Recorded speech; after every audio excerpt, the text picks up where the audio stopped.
Aujourd'hui c'est un grand jour, on s'en va à Provins récupérer un aigle bleu du Chili. Salut la belle. Ouais, elle est gentille aussi, hein. Elle n'est pas bleue, le bleu de l'aigle bleu du Chili va apparaître au fur et à mesure des mues. Elle sera vraiment bleue que vers 4 ans à peu près. Alors, pour nous, c'est toujours excitant de récupérer l'oiseau. Après, on se met aussi à la place des fauconniers. On a aussi une petite pointe d'émotion vis-à-vis d'eux. Hein. L'enjeu du jour, comme tous les jours en ce moment, c'est de rentrer les otaries avant le spectacle, puisque c'est la période de rut chez les otaries. Nous n'avons que des garçons. Donc forcément, d'un point de vue hormonal, ça les travaille un petit peu. Donc on sort les seaux, on leur montre qu'on est là, qu'on est prête, qu'on ouvre la porte et qu'il faut y aller. Allez, on y va. Oui. Et loulou.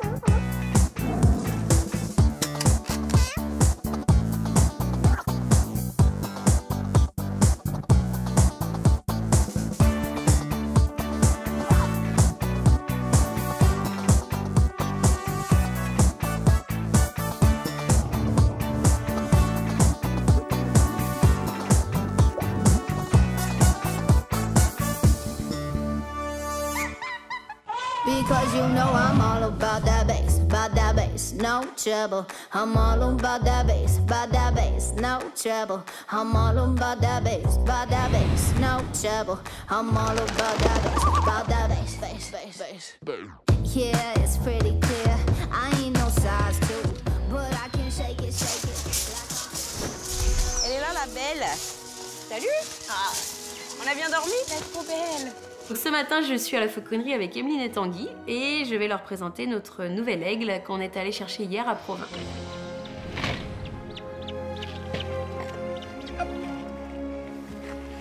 Voilà la belle. Alors attends, je vais coucher. Salut, hein, ma fille. Comme ça, elle sentira plus Salut. l'air. Ma mère. Voilà. Ah, vous pouvez rentrer, hein. Vous risquez rien du tout. Hein. Ah, belle poulette. Salut. Encore 2 semaines où il faut attendre pour la travailler, pour que les plumes soient bien finies de pousser. Donc c'est un aigle bleu du Chili, juvénile hein, bien sûr, c'est une femelle. On a décidé de l'appeler Chiloé. C'est le nom d'une île en Amérique du Sud, donc comme c'est un oiseau qui vient d'Amérique du Sud, c'est parfait. Viens là. Hey. Elle est vraiment toute douce dans sa façon de faire là, ouais. Lilith. On mange pas mes mains. Ah non. Mais il est très doux avec Barbara, on voit très bien que Barbara, elle peut l'approcher sans gants, sans aucun problème. Donc ouais, non, franchement, il est très très mignon pour l'instant. J'aime bien sa façon de tourner la tête quand elle te regarde. Hein? Trop curieuse. Oh là là. Oh là là. C'est un aigle qui a été élevé à la main, donc forcément elle est très proche de l'homme et elle nous cause beaucoup dès qu'elle nous voit, elle quémande. Elle me fait rire avec ces petits morceaux de duvet qu'elle a un peu partout. Comment ça, il se moque de moi? Tu vas voir. Je l'ai fait rire. Tu vas voir quand j'attaquerai le gant. Tu rigoleras moins. Donc là, les prochaines étapes, ça va être déjà de faire connaissance, c'est important. Même si elle va être en quarantaine, c'est important que je passe du temps avec elle. Et puis dès qu'elle sortira de sa quarantaine, on pourra commencer à la travailler, la promener, faire des rappels en filière. On pourra rentrer dans le vif du sujet, mais après la quarantaine. Elle commence à bleuir vers quel âge? Ils ont leur bleu vers 3-4 ans. Ouais. D'accord. C'est la première fois que je vois un aigle bleu du Chili. C'était marrant de voir à quoi ça ressemblait, parce que j'en avais déjà entendu parler, mais j'en avais jamais vu en vrai.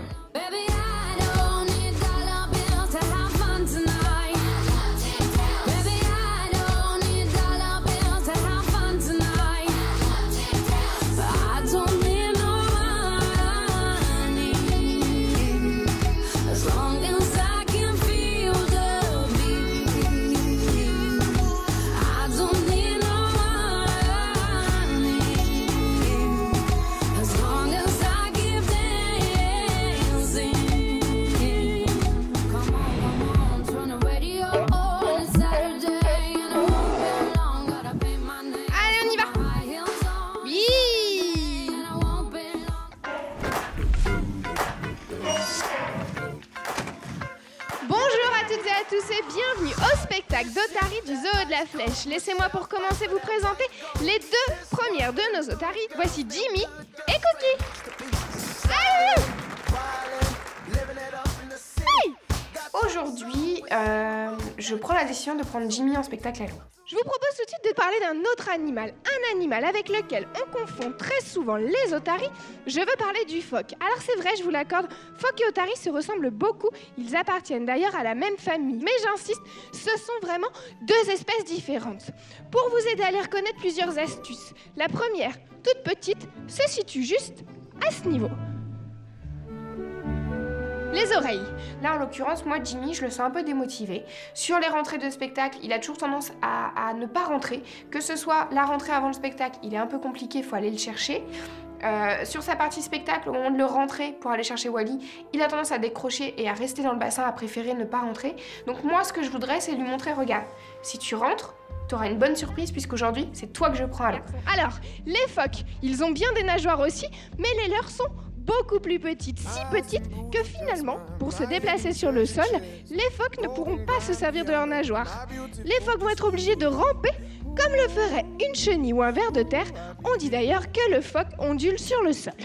Donc au départ, il y a la partie terrestre qui commence avec Jimmy et Cookie. Et pendant cette partie-là, on pourra voir si oui ou non Jimmy sera apte à faire le spectacle à l'eau, parce que son attitude sera un bon indicateur pour la suite. Est-ce qu'il est dans le spectacle ou pas dans le spectacle? Est-ce qu'il y a une chance qu'il rentre ou pas? C'est maintenant qu'on va le savoir. Alors Jimmy, on est bien d'accord, je viens de vous le dire, c'est une otarie. Mais ça tombe bien, parce que notre Jimmy, eh bien c'est aussi un très très bon imitateur de phoque. Donc, pour que ce soit bien clair pour tout le monde, ce que je vous propose, c'est que Jimmy vous montre comment le phoque se déplace lorsqu'il est sur le sol.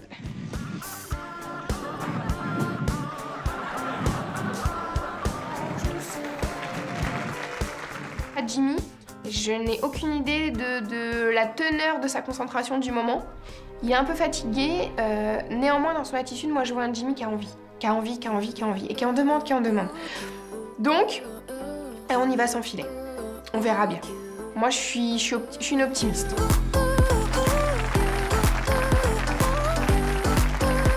Allez chou, belle coque. Et bien loulou.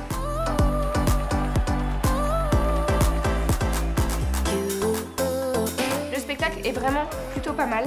Et là, si Jimmy rentre, il va à l'eau.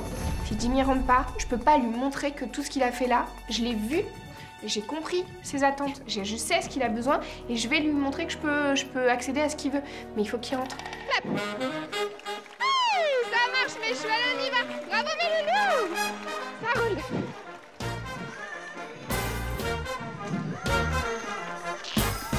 Bravo les choux.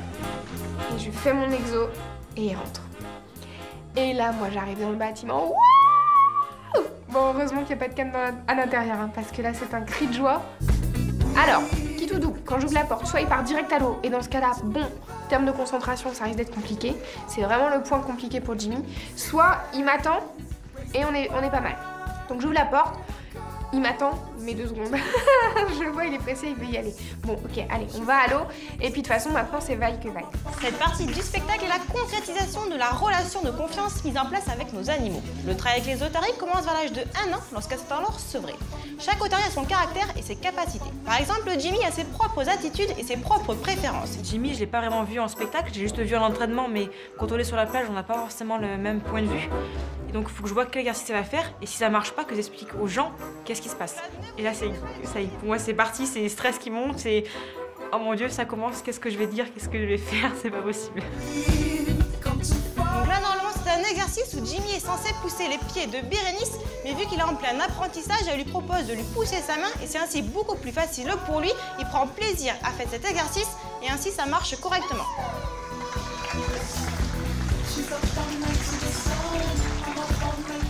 Je vois qu'il est content, pourquoi? Parce que chaque fois que je bridge, c'est tout de suite il met sa tête sur la mienne. Alors, c'est un comportement qu'on a essayé d'enrayer un petit peu avec Jimmy à l'eau, parce que dangereux, finalement il me coule en fait, il a tendance à... Il fait un câlin, sauf que... Mais on peut pas lui enlever ça, dans la mesure où sur la terre, on lui a autorisé pendant des années de faire ça. Je vais pas tout d'un coup le frustrer, lui dire bah non, dans l'eau c'est non. Et donc moi en l'occurrence, quand il fait ça, je le caresse, je le laisse passer au-dessus de moi, volontairement je mets ma tête dans l'eau, et je ressors un peu plus loin. Voilà. Donc elle enchaîne ensuite sur les jumps. Donc là, je comprends que c'est les jumps, mais je me dis, mais qu'est-ce que je vais dire, à part que Jamie va sauter au-dessus de Bérénice. Donc à un moment, je me lance et je dis juste une petite phrase qui a rien à voir du tout avec la situation. Mais je dis juste qu'en gros, Bérénice est en train de créer une relation de confiance et de respect avec Jamie. Et je m'adapte, je fais comme je peux.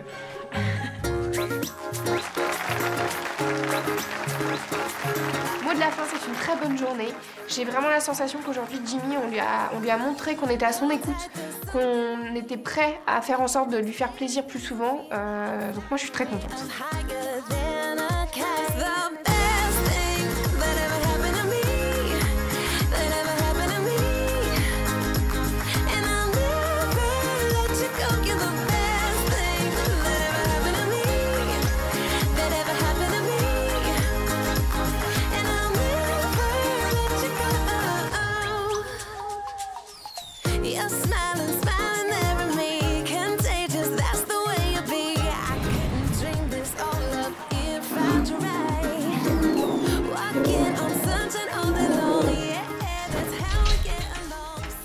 Salut mon petit bonhomme.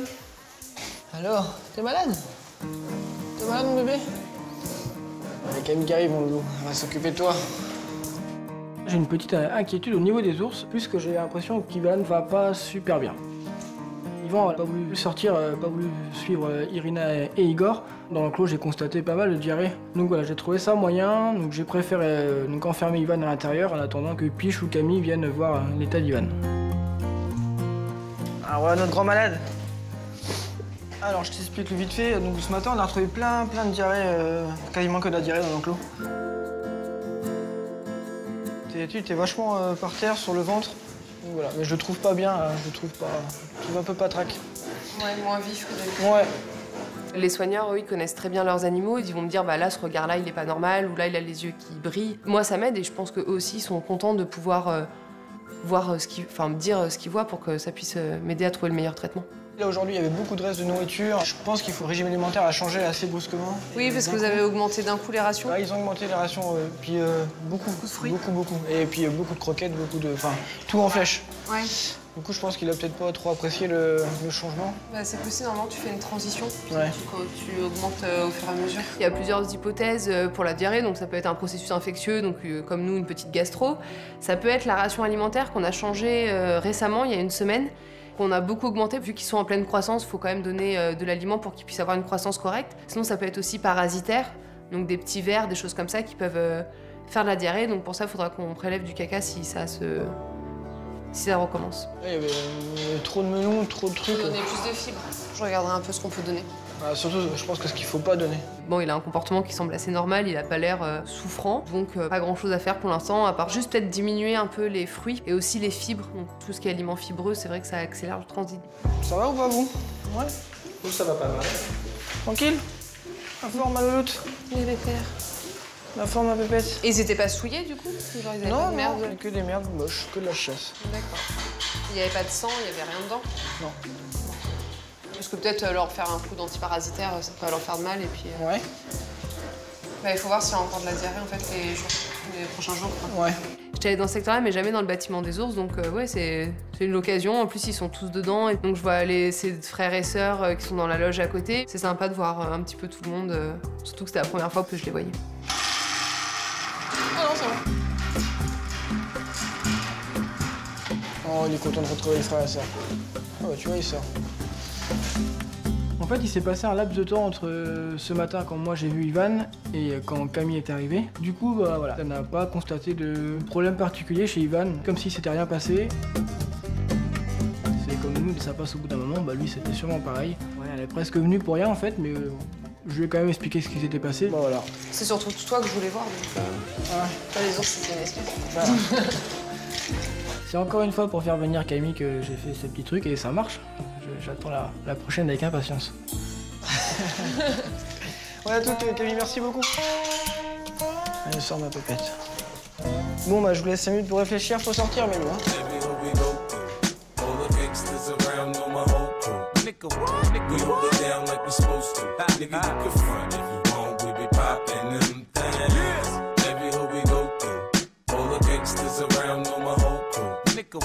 We hold it down After the VMAs, my baby mama cussed my ass out. I kicked her ass, we back friends like Puffy and Steve Stout. Cut the grass around my clit so I can see these snakes. You see them back in the hood, it's cause I see they fake. I preach a sermon about the paper like I'm Buffalo Dollar. I pop you punk niggas like I pop my collar.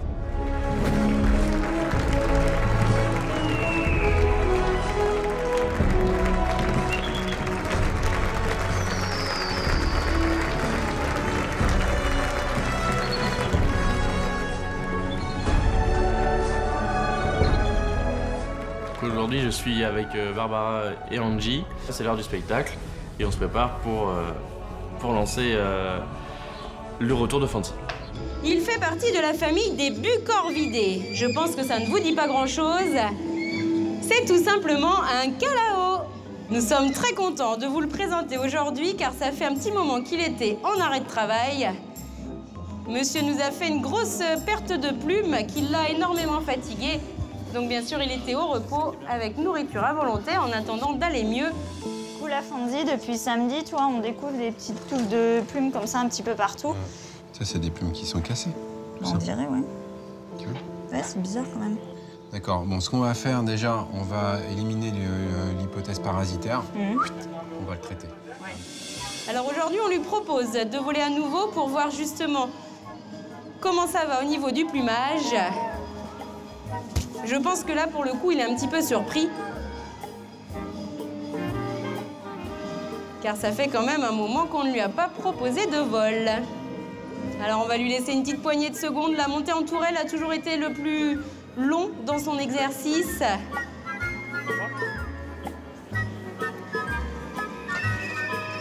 La grande question, c'est de savoir est-ce que Fancy va monter sur la tourelle en fait.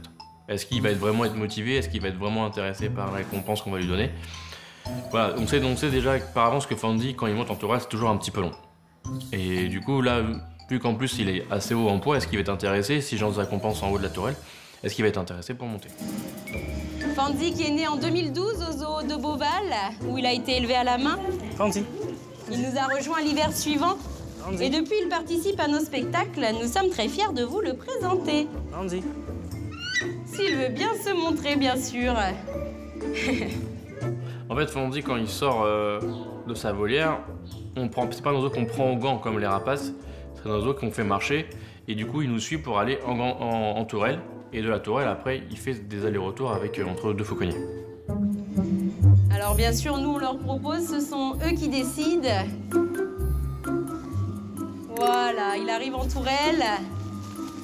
Voici donc Fancy, le calao terrestre d'Abyssinie. Au moment où je commence à me dire, oh, il va peut-être pas monter finalement, on va peut-être devoir le remonter dans sa volière, je le vois qui arrive en haut de l'escalier. Donc ça va, on va peut-être pouvoir présenter Fancy.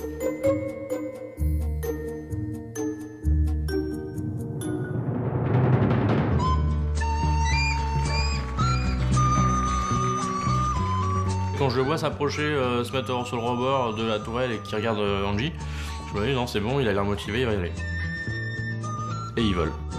Alors il faut savoir qu'il y a deux sous-espèces de calao terrestre, le calao terrestre de Leadbeater et celui d'Abyssinie que nous vous présentons ici aujourd'hui. Un oiseau originaire d'Afrique, Afrique subsaharienne plus précisément, où là-bas il n'a pas toujours très bonne réputation. On voit que son vol est quand même un petit peu lourdeau. Je pense qu'il s'est démusclé aussi pendant ces semaines où il a été en arrêt. Et puis les plumes n'ont pas complètement fini de pousser, donc il y a une petite gêne. Du coup, le fait aussi que lui se sente pas capable de voler comme avant, ça le freine un petit peu, donc il est un petit peu plus timide, c'est normal. Allez, on va lui proposer un dernier passage. On va pas trop insister aujourd'hui parce que mine de rien, il faut que monsieur se remuscle. Voilà, on va pouvoir le féliciter, c'était Fancy. C'est quand même une bonne nouvelle, Fancy est revenu en spectacle, donc là il va se remuscler au fil des jours et puis les plumes vont continuer de pousser, donc dans pas longtemps il sera au taquet. Voilà, Fancy peut rentrer en bercail et nous allons accueillir pendant ce temps-là les derniers oiseaux de cette représentation. Nous accueillons cette fois-ci les échassiers avec les cigognes. Qui arrive, voici les magnifiques cigognes blanches. Together, we're in this forever.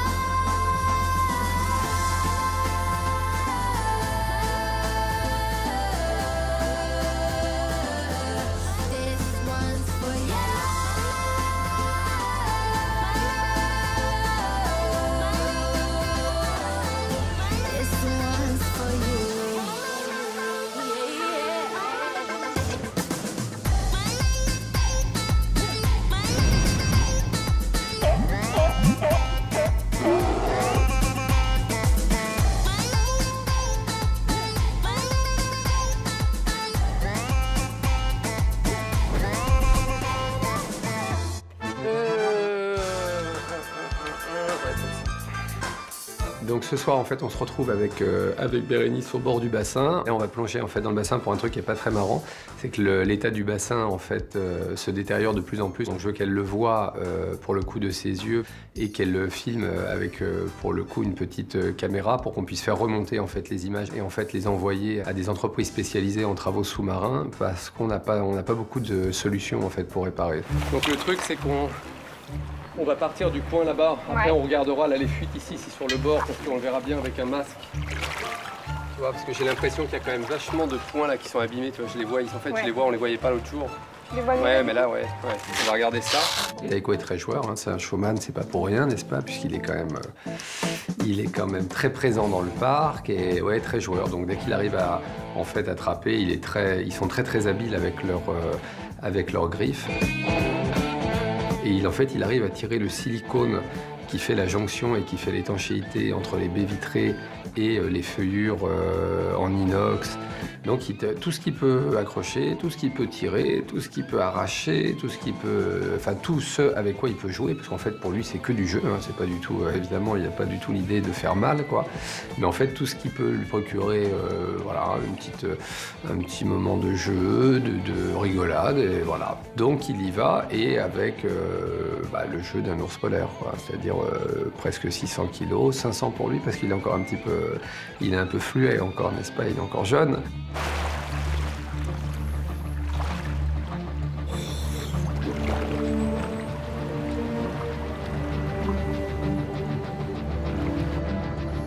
Moi, la dernière fois que j'ai vu le bassin d'aussi près, de partout, c'était quand je suis arrivée, il a dû être vidangé.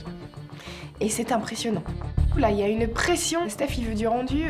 Il faut que je filme correctement. Alors la GoPro, elle s'allume, elle s'éteint. Et puis du coup, je vois plus bien ce que je filme.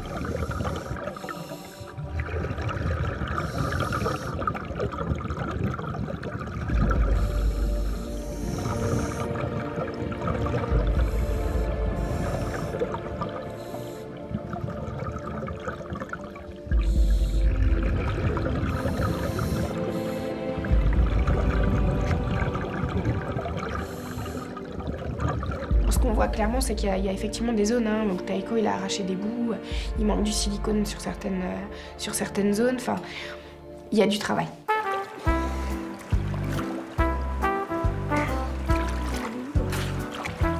Là, ça s'est vachement aggravé. J'ai planché quand la dernière fois? La dernière?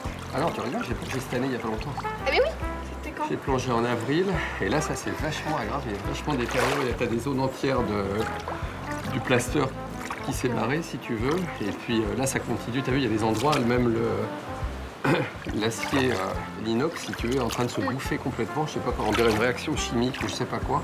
Il faut vraiment qu'on trouve la solution, parce que c'est sûr qu'on va avoir des emmerdes. C'est pour supporter le chlore. Hein? C'est pourtant fait pour supporter ça. Ouais, bien sûr. La dernière fois, je m'étais déjà dit que la situation, elle s'aggravait. Et pour le coup, c'est pas l'eau, c'est pas les traitements qui l'aggravent. C'est vraiment Taïko qui joue avec le support. Et en fait, plus le support se détériore, et plus il peut jouer facilement avec. C'est-à-dire qu'il a bien compris qu'en grattant, il enlève des placards de plaster. Il y a des endroits où il n'y a plus du tout de silicone. C'est-à-dire que la vitre, elle est posée sans silicone. Donc on est sûr d'avoir des fuites, parce qu'on perd pas mal d'eau en fait sur le bassin. Et pour le coup, Bérénice m'a alerté là depuis 2 semaines sur des pertes répétitives qui sont pas normales. Alors là, une fois qu'on a plongé, là, les fuites, on est sûr qu'on les a, quoi. Il n'y a pas de problème.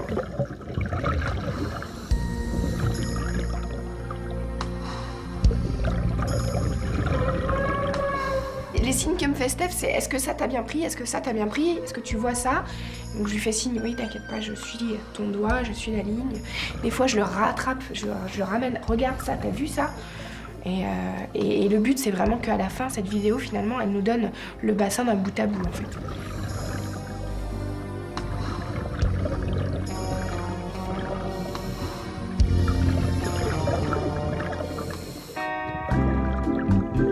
Clairement, il y a énormément de travail, du travail qu'on pourra peut-être pas faire nous-mêmes, parce qu'aux Eaux de la Flèche, on fait quand même beaucoup par nous-mêmes. On a quand même des équipes qui sont qualifiées sur plein de secteurs. Du coup, on ne fait pas forcément intervenir d'entreprises extérieures. Là, pour le coup, il faut faire venir des professionnels. Là, il y a un gros trou, là, ici. Regarde, là, j'ai un trou, je peux carrément passer les doigts, là, ici. Après, je sais pas s'il s'en va plus loin, tu vois, en dessous, mais c'est tout à fait possible. Je trouve que ça a l'air assez solide, là. Quand tu vois la flotte qu'on a partout là, c'est que de toute façon, il faut bien que ça passe par quelque part. Ouais. Mais par contre, t'as un gros trou là-bas. Ouais, J'ai enfoncé mon doigt jusque là. Ouais. Faire les réparations, ça on va les faire, c'est zéro souci. Et après, c'est est-ce que ça va résister à Taiko? Là, je suis déjà un petit peu plus mesuré, nuancé quoi, sur la question.